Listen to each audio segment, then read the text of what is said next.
आज हम लोग क्लास 11th के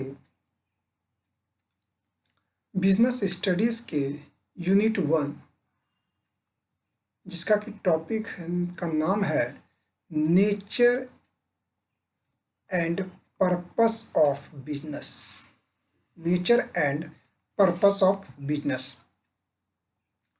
इस nature and purpose of business के अंदर में मतलब इस टॉपिक के अंदर हम लोगों को सबसे पहले जानना है कि ह्यूमन एक्टिविटीज होते क्या हैं।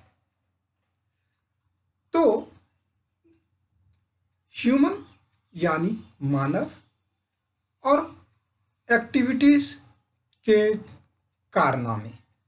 मानव के द्वारा जो कुछ भी किया जाता है, इंसान के द्वारा जो कुछ भी किया जाता है वह क्या कहलाता है? ह्यूमन एक्टिविटीज कहलाता है। और स्वाभाविक सी बात है कि इंसान कुछ भी करता है तो वह अपनी ज़रूरत को, अपनी शौक को, अपनी चाहत को ही तो पूरा करता है ना। तो हम लोग जो है इसका डेफिनेशन तैयार कर पाएंगे कि इन एवरी सोसाइटी, हर समाज में हम लोग देखते हैं हर कोई जो है क्या होता है, अलग अलग कामों में वह क्या होते हैं, पार्टिसिपेट करते हैं, मतलब इन्वॉल्व होता है। क्यों होता है? तो जाहिर सी बात है कि वो अपनी उसके जीवन में कुछ ज़रूरतें होंगी, उस ज़रूरत को, उस इच्छा को पूरा करने के लिए वे लोग जो है वेरियस एक्टिविटीज़ को करते हैं। अब अपनी इच्छाओं को पूरा करने के लिए, अपनी ज़रूरतों को पूरा करने के लिए जो है वे किसी न किसी काम को करते हैं। तो उसे अब जो है बात आती है कि ह्यूमन एक्टिविटीज़ बेसिकली होते कितने हैं। तो इसको दो भागों में बांटा गया। पहला आपका हो गया इकोनॉमिक एक्टिविटीज़ और दूसरा हो गया non economic activities. Economic activities वैसे जो कि हमारे इकोनॉमी को बढ़ाए, क्या करें, जो हमारे अर्थव्यवस्था को बढ़ाए, उसे हम लोग इकोनॉमिक एक्टिविटी कहेंगे। और जो इकोनॉमिक एक्टिविटी नॉन इकोनॉमिक उसे कहा जाएगा जो हमारी अर्थव्यवस्था से कहीं ताल्लुक नहीं रखता। ठीक है, तो चलिए हम लोग जानते हैं इकोनॉमिक एक्टिविटीज़ का डेफिनेशन और उसके अंतर्गत कौन कौन से एक्टिविटीज़ आते हैं उसके बारे में। तो economic activities are those by which we can earn our livelihood. अपने जीवन को यापन करने के लिए हम लोग जो कुछ भी अर्न करते हैं, अपने जीवन को चलाने के लिए तो जो कुछ भी करते हैं तो वह किससे होता है? इकोनॉमिक एक्टिविटीज़ से होते हैं। अपना गुजारा करने के लिए जो कम अर्निंग किए जाते हैं तो वह जिस भी एक्टिविटीज़ में इन्वॉल्व होगा अपने गुजारा को करने के लिए वह क्या कहलाएगा? वैसे एक्टिविटीज़ को हम लोग कहेंगे इकोनॉमिक एक्टिविटीज़। तो दूसरे शब्दों में हम इसको ऐसा कह सकते हैं कि ऐसे काम जिसमें कि लोग क्या हो, इंगेज्ड हो, ताकि वे कुछ अर्न कर पाए। वैसे काम जिससे कि वह कुछ कमा पाए, वैसे एक्टिविटी को हम लोग क्या कहेंगे? इकोनॉमिक एक्टिविटी कहेंगे। फॉर एग्जाम्पल में आप कह सकते हो डॉक्टर क्या करता है? पेशेंट की सेवा करता है या पेशेंट को देखता है। उसके बदले में वो क्या लेता है पेशेंट से? फी। ये जो फी हुआ वह ये जो फी लेने का काम किया, इसी वजह से यह कौन से एक्टिविटीज़ में आ गया? इकोनॉमिक एक्टिविटीज़ में। टीचर अपने स्टूडेंट्स को पढ़ाते हैं, उस स्टूडेंट से वह फी कलेक्ट करते हैं, फी लेते हैं, तो वह जो है इकोनॉमिक एक्टिविटी में आया। ड्राइवर कार को ड्राइव करता है, उसके बदले में उसे कुछ अर्निंग होती है, तो that activity is also known as economic activity. तो आई होप आप सभी समझ पाए होंगे। चलिए, नेक्स्ट है नॉन इकोनॉमिक एक्टिविटी। तो हम लोगों ने पहले ही जिक्र कर चुका है, नॉन इकोनॉमिक एक्टिविटी उस एक्टिविटी को कहा जाता है जहाँ पे हमारी अर्निंग कुछ भी नहीं होती। तो अब बात आती है कि जहाँ से हमें कुछ अर्निंग नहीं होती तो हम उस काम को क्यों करें, हमारा जब फायदा ही नहीं है तो। हाँ? तो हम लोग क्या कहते हैं, किसी लगाव की वजह से करते हैं, किसी के ऊपर हमारी सिंपैथी होती है, दया की भावना होती है, तो उस वजह से करते हैं। इंसानियत के तौर पे हम लोग किसी का काम कर देते हैं, तो वह हो गया पैट्रियोटिज्म की भावना से। तो ये सभी जो है, इन उद्देश्य को ध्यान में रखते हुए इसके बदले वह कोई भी पैसे नहीं लेता उस काम को करने के लिए, तो वैसे एक्टिविटीज़ को आप सभी कह सकते हैं नॉन इकोनॉमिक एक्टिविटीज़। जैसे एक एग्जाम्पल के तहत समझ सकते हैं हम लोग कि खेलना हमारा शौक है, हमें पसंद है, तो यह क्या हुआ, नॉन इकोनॉमिक एक्टिविटी कहलाया, क्योंकि ये हमारी चाहत है। किसी को डांस करना वो उसकी लव है।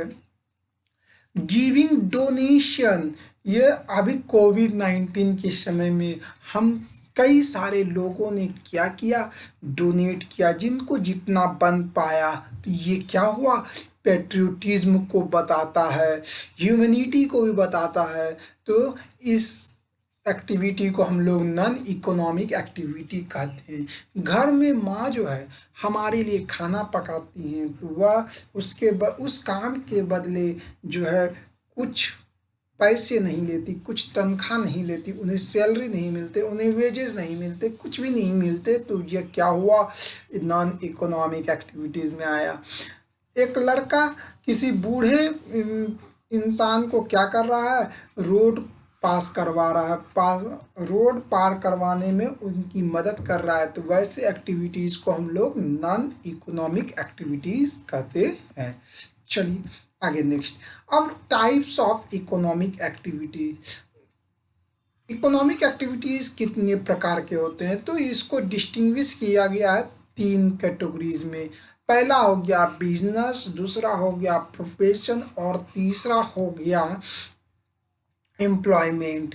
बिजनेस आप इसी से समझ रहे हैं, बिजी होना, कहने का मतलब जिसमें कि वह बिजी हो, और हमेशा बिजी हो तो कहने का मतलब हो गया कि जो है वह इंसान किसी पर्टिकुलर काम को में बिजी होगा, उससे जो है उसकी अर्निंग होगी। ये इकोनॉमिक एक्टिविटीज़, इकोनॉमिक एक्टिविटीज़ का मतलब ही समझ जाना है कि उससे वो अर्निंग कर रहा है। प्रोफेशन के लिए हमें क्या चाहिए, स्पेसिफाइड क्वालिफिकेशन चाहिए, स्पेशल क्वालिफिकेशन चाहिए। एम्प्लॉयमेंट यानी रोजगार, प्रोफेशन माने किसी प्रोफेशन, जैसे डॉक्टर, डॉक्टर के जो है डॉक्टर उनका क्या है, पेशा है। टीचिंग, टीचर का पेशा हो गया, ठीक है। इंजीनियर इंजीनियरिंग करेंगे तो वह क्या हुआ, उनकी पेशा हुई। तो ये प्रोफेशन, उन सभी काम के लिए उनके लिए स्पेसिफाइड क्वालिफिकेशन होना चाहिए। कहने का मतलब कि इस एक जो है एग्ज़ाम को क्वालिफाई स्पेशल नॉलेज होना चाहिए। कहने का मतलब हम यह भी समझ सकते हैं, जैसे डॉक्टर के लिए एमबीबीएस डिग्री होते हैं, आज के समय में टीचर के लिए बीएड खोजा जाता है। नेक्स्ट हो गया इंजीनियर, आईआईटी, ये सब जो हैं आप कह सकते हो कि वो स्पेसिफाइड क्वालिफिकेशन, स्पेशल क्वालिफिकेशन है उन बंदों में। अब चलिए बिजनेस को बेहतर तरीके से समझते हैं। बिजनेस होते क्या हैं, बिजनेस जो है शब्द कहाँ से लिया गया है, किससे डिराइव हुआ है, बिजी से। इसका मतलब बिजनेस का मतलब भी बिजी होना।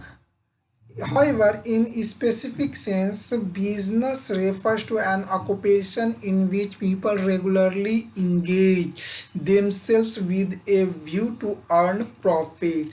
तो इस स्पेसिफिक सेंस में हम लोग बिजनेस को समझने की कोशिश करें तो हम लोग कहते हैं कि वह इंसान जो कि रेगुलरली किसी काम में इंगेज होता है। क्यों होता है भैया? तो उसका एक ही मकसद है कि ज़्यादा से ज़्यादा प्रॉफिट अर्न कर सके, to make profit, to earn profit. Business involves, business में क्या होनी चाहिए? प्रोडक्शन, परचेज और exchange of goods and services, इन बातों को ध्यान में रखते हैं। तो प्रोडक्शन, मैन्युफैक्चरिंग हो गया, प्रोडक्ट को बनाना, परचेज करना, खरीदना, बेचना, ये सब। हमने अगर कोई गुड्स बनाया, प्रोडक्ट बनाया, हम उसको बेचेंगे तो उससे हमारा क्या होगा? मुनाफा होगा, अर्निंग होगी। तो यह एक तरह का क्या हुआ? बिजनेस हो गया, जो कि हमारी इच्छाओं को, हमारे मकसद को, हमारी जो है वह चाहत को पूरा कर सके। तो ये उद्देश्य इसका क्या होगा? To earn profit. The person, जो व्यक्ति किसी बिजनेस में इंगेज होते हैं उन्हें क्या कहा जाता है? इंटरप्रेन्योर्स कहा जाता है। क्या कहा जाता है? इंटरप्रेन्योर्स कहा जाता है। चलिए नेक्स्ट आते हैं हम लोग प्रोफेशन। प्रोफेशन क्या होता है? Profession refer to the activity which requires special knowledge. क्या चाहिए? प्रोफेशन उस एक्टिविटी को कहा जाएगा जिसमें कि कुछ स्पेशल नॉलेज और स्किल्स चाहिए, जैसे engineer, doctor, lawyer, teacher, nurse, इन सभी के लिए क्या चाहिए? स्पेशल नॉलेज चाहिए, देन उनमें स्किल्स भी होनी चाहिए तब। और वे अपने, क्योंकि इकोनॉमिक एक्टिविटी होने की वजह से तो हम कह सकते हैं ना कि इनका भी मकसद क्या होगा? अर्न प्रॉफिट होगा। बट इस काम को करने के लिए उन्हें क्या चाहिए? स्पेशल नॉलेज चाहिए और स्किल्स चाहिए। नेक्स्ट हम बात करते हैं एम्प्लॉयमेंट। एम्प्लॉयमेंट यानी रोजगार। एम्प्लॉयमेंट क्या होता है? कि refers to an activity in which a person works regularly for another for a fixed remuneration. Example, people who work in banks, insurance companies और government departments as managers, assistants. ये fixed period of time, fixed remuneration होते हैं, उनकी salary. Remuneration का मतलब होता है कि उनके जो है सैलरी फिक्स के रहते हैं। तो इसे कहा जाता है रोजगार। तो रोजगार भी क्या है? एक तरह का अर्निंग है। तो अर्निंग हो रहा है, इस वजह से हम इसे इकोनॉमिक एक्टिविटी के अंदर में ही रहते हैं। चलिए नेक्स्ट आता है बिजनेस एक्टिविटीज़ के characteristics. What are the characteristics of business activity? Business activities कैसे हैं? तो सबसे पहला बात, यह एक इकोनॉमिक एक्टिविटी है। इकोनॉमिक एक्टिविटी है, इसका मतलब क्या है? इसमें जो है हम लोग अर्निंग करते हैं, इस वजह से इकोनॉमिक एक्टिविटी कहलाया। इसके अंतर्गत हम क्या करते हैं? गुड्स एंड सर्विस का प्रोडक्शन करते हैं या प्रोक्योरमेंट करते हैं। बिल्कुल सही। गुड्स एंड सर्विसेज, नए नए यहाँ तरीके हम लोग अपनाते हैं जिससे कि ज़्यादा मुनाफा हो सके। फिर हम लोग उसी प्रोडक्ट को क्या करेंगे? बेचने का भी काम करेंगे।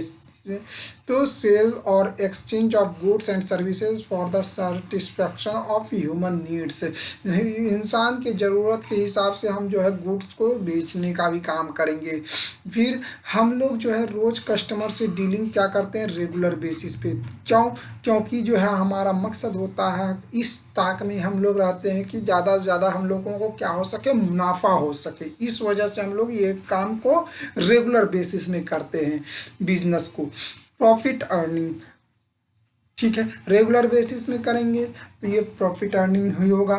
फिर इन अनसर्टेनिटी ऑफ रिटर्न और एलिमेंट ऑफ रिस्क। कई बार क्या होते हैं, रिटर्न में जो है अनसर्टेनिटी होती है। जैसे कि आप देख सकते हो कि उधार जो देते हैं लोग, सामान को उधार देते हैं, तो उसमें क्या होती है? रिटर्न होने में अनसर्टेनिटी होती है और इसमें रिस्क फैक्टर भी काम करता है।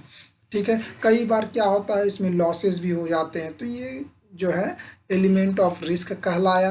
अब नेक्स्ट पाते हैं comparison of business profession and employment. Business profession और एम्प्लॉयमेंट में क्या अंतर है ये देख लेते हैं। तो मोड ऑफ इस्टेब्लिशमेंट के आधार पे हम लोग जांचने की कोशिश करें तो business is established when the entrepreneur decides. Business जो है इस्टेब्लिश तभी होगा जब बिजनेसमैन जो है डिसाइड करेगा। यानी कहने का मतलब कोई इंसान जो है चाहेगा कि हमें बिजनेस करना है तो तभी जो है बिजनेस इस्टेब्लिश करेगा। प्रोफेशन क्या होगा? Profession is started. प्रोफेशन तब स्टार्ट होगा जब उसे कोई सर्टिफिकेट मिली होगी उसके प्रोफेशनल बॉडी को।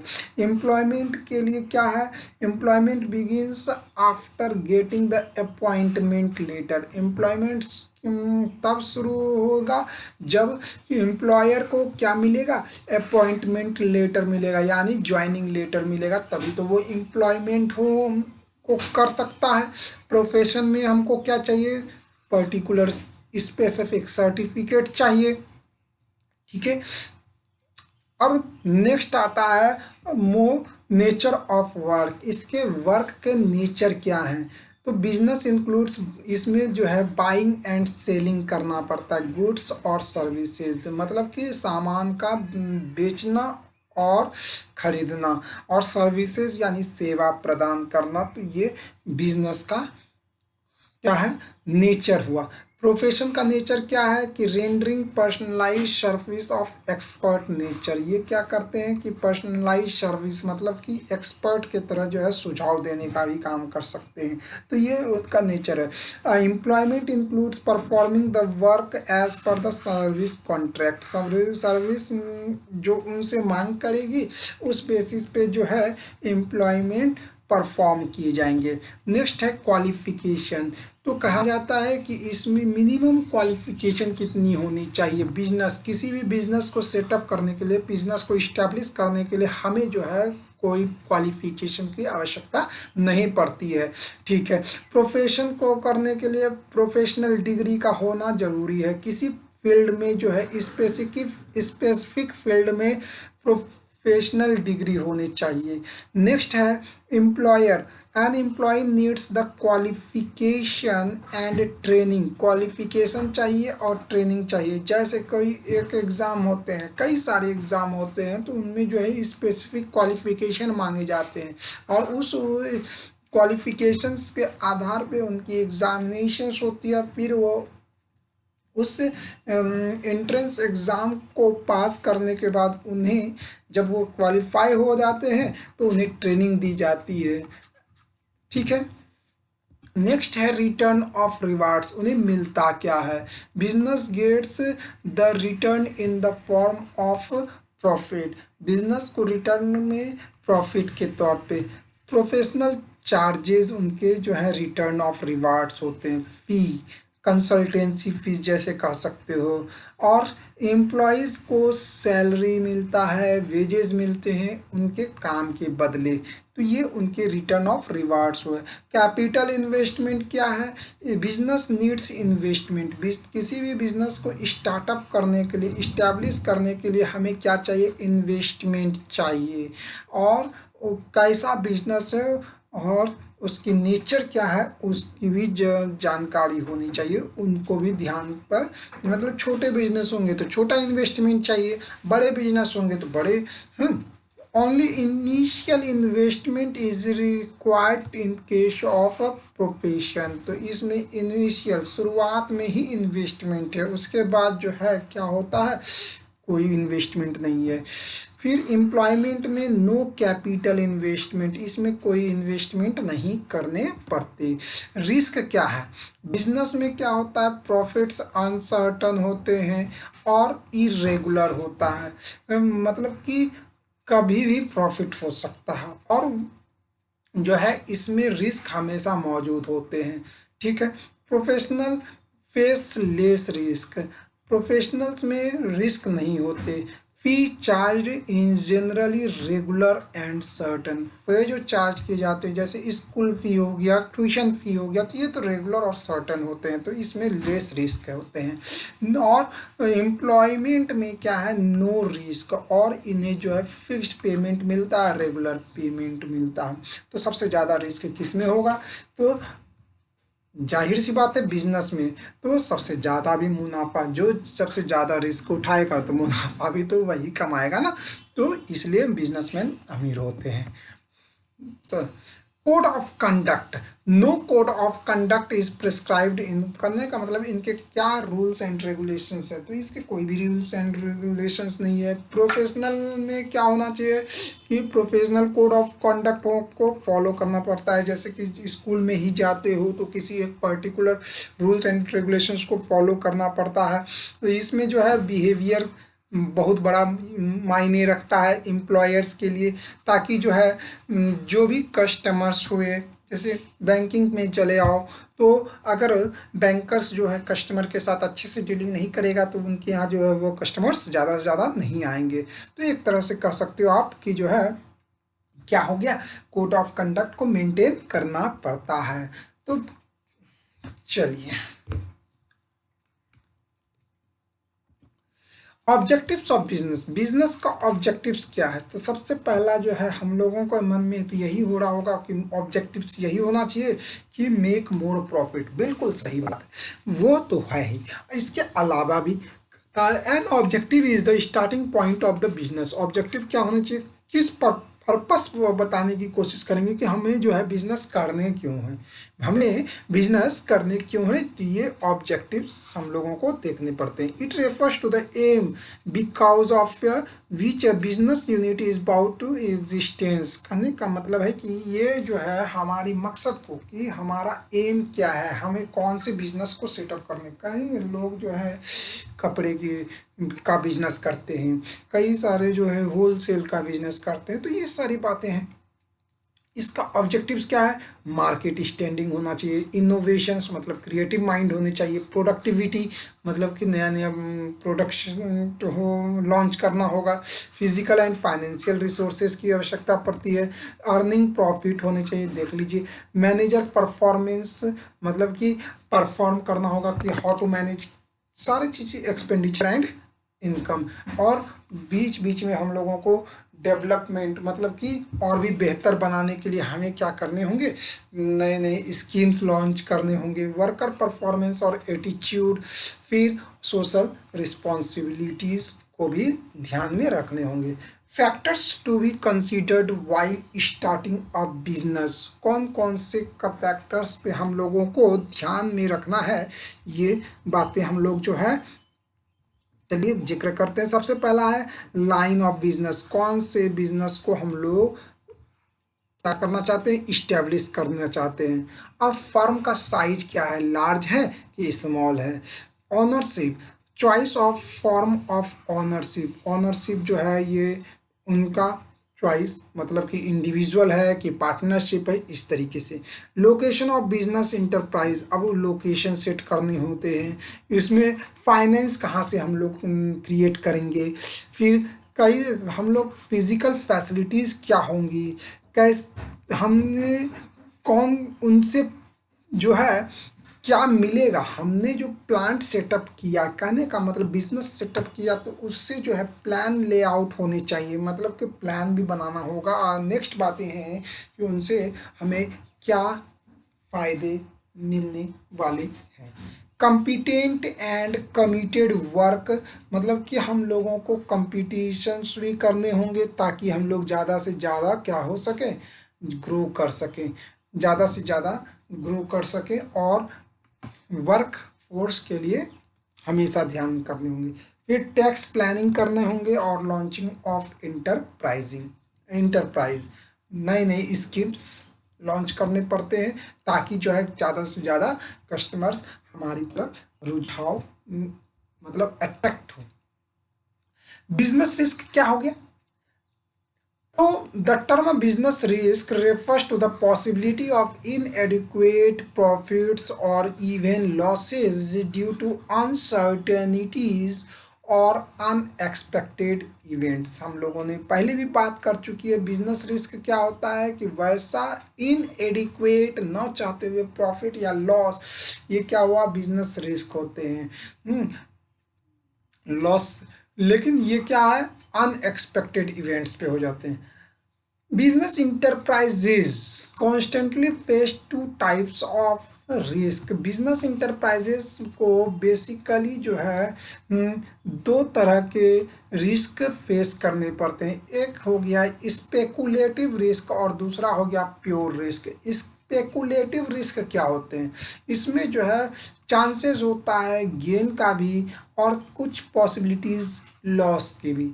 जैसे change in demand and supply, change in fashion and taste of consumers. मतलब कि कहने का मतलब है कि लोगों के डिमांड चेंज हो जाए अचानक, तो हमारे प्रोडक्ट्स क्या हो सकते हैं। जैसे मान लीजिए हम दो तरह के एग्जाम्पल के तरह समझते हैं। जैसे मार्केट में जो है कई ब्रांड के चाय पत्ती मिलते हैं, ठीक है। तो लोगों का टेस्ट जो है टाटा टी गोल्ड पे आ जाए, और तो बाकी सारे प्रोडक्ट्स क्या हो जाएंगे, कम बिकेंगे। तो इससे क्या होगा, नुकसान में जाएगा बिजनेस। लेकिन अचानक से टाटा टी गोल्ड पीने से चले जाए रेड लेवल या किसी अदर प्रोडक्ट्स पे, तो क्या होगा, यहाँ पे रिस्क लॉसेस भी हो सकते हैं टाटा टी गोल्ड को, जो कि पहले क्या हो रहा था, उन्हें प्रॉफिट हो रहा था। कहने का मतलब यही है कि इस तरह के इसमें जो इस प्रोडक्ट में जो रिस्क उठाए जा रहे हैं, तो ये कैसे रिस्क हो गए, स्पेकुलेटिव रिस्क हो गए। स्पेकुलेटिव रिस्क जो है बेसिकली दो तरह का होगा। पहला होगा आपका, मतलब स्पेकुलेटिव रिस्क में दो चांसेस बन सकते हैं, या तो फायदा भी हो सकता है, मतलब 50% फायदा, हाँ, आप कह सकते हो प्रॉफिट और लॉस, ये 50-50% होते हैं, ठीक है। नेक्स्ट, प्योर रिस्क में क्या होता है, pure risk involve only the possibility of loss और नो लॉस। तो इसमें या तो पूरा तरीके से लॉस हो गया, नहीं तो कोई भी लॉस नहीं। जैसे चांस ऑफ फायर, अगर किसी ने इंश्योरेंस करवा के रखा है तो क्या होगा, जो है उन्हें नो लॉस होंगे। लेकिन किसी के अपने भी किसी ने बिजनेस में लॉ, मतलब कि बिजनेस में इंश्योरेंस, बिजनेस का इंश्योरेंस नहीं करवाया है, और उसके दुकान में, उसके बिजनेस में क्या हो गया, आग लग गया या चोरी हो गई, तो वह क्लेम नहीं कर सकता, और जिसका की वजह होगा कि 100% या तो लॉस होंगे, हो भी सकते हैं, नहीं तो हो भी सकते हैं, नहीं तो नहीं भी होंगे। कहने का मतलब इसमें ये हो गया। तो ये प्योर रिस्क हो गया। Nature of business risk, business risk का नेचर, बिजनेस रिस्क से एराइज ड्यू टू अनसर्टेनिटीज, ये पहले हो गया। Risk is essential part of the business, degree of risk depends upon the, हाँ, डिग्री ऑफ रिस्क जो है डिपेंड किस पे करता है, nature and size of the business पे। और इसका जो है रिवार्ड फॉर रिस्क टेकिंग क्या होता है, मोर प्रॉफिट, मैक्सिमम प्रॉफिट हो गया या प्रॉफिट हो गया एक तरह से। Causes of business risk, business risk के क्या कॉजेज हो सकते हैं, तो पहला होगा नेचुरल कॉजेज, दूसरा ह्यूमन कॉजेज, तीसरा इकोनॉमिक कॉजेज, चौथा अदर कॉजेज। नेचुरल कॉजेज यानी नेचुरल कैलेमिटीज के द्वारा, हाँ, प्रकृति आपदा, प्राकृतिक आपदा, जैसे बाढ़ आ जाना, बाढ़ में कोई नुकसान हो जाना, तो ये क्या हो गया, natural causes of business risk हो गए। अर्थक्वेक, भूकंप, lightning, heavy rains. Human causes, dishonesty, किसी ने धोखा दे दिया, केयरलेसनेस और नेग्लिजेंस ऑफ एम्प्लॉयज की वजह से नुकसान हो जाना, स्टॉपेज ऑफ वर्क, हड़ताल, वर्कर्स के द्वारा जो है वो हड़ताल कर देना, या जो है पावर ब्रेक हो जाने की वजह से, मैनेजमेंट एफिशिएंसी की वजह से, तो ये ह्यूमन कॉजेज हो सकते हैं। इकोनॉमिक कॉजेज मतलब कि जो है uncertainties relating to demand for goods, competition prices, अब दाम घट जाने की वजह से जो है क्या हो सकता है, ये जो है दाम घट जाने की वजह से भी रिस्क हो सकते हैं, मतलब कि लॉसेस हो सकते हैं। Collection of dues for customers, customer से ड्यूज को कलेक्ट करने में हो सकता है कई सारे लोग चुका दें, कई सारे लोग जो है भाग जाएं। ये सभी जो है एक तरह का, ये भी एक क्या है, बिजनेस रिस्क का ही है। तो चेंज ऑफ टेक्नोलॉजी, टेक्नोलॉजी के बदलाव से जो है तंगी हो जाना। Method of production, other causes, political disturbance, other causes यानी political disturbance, mechanical failure etcetera. Next है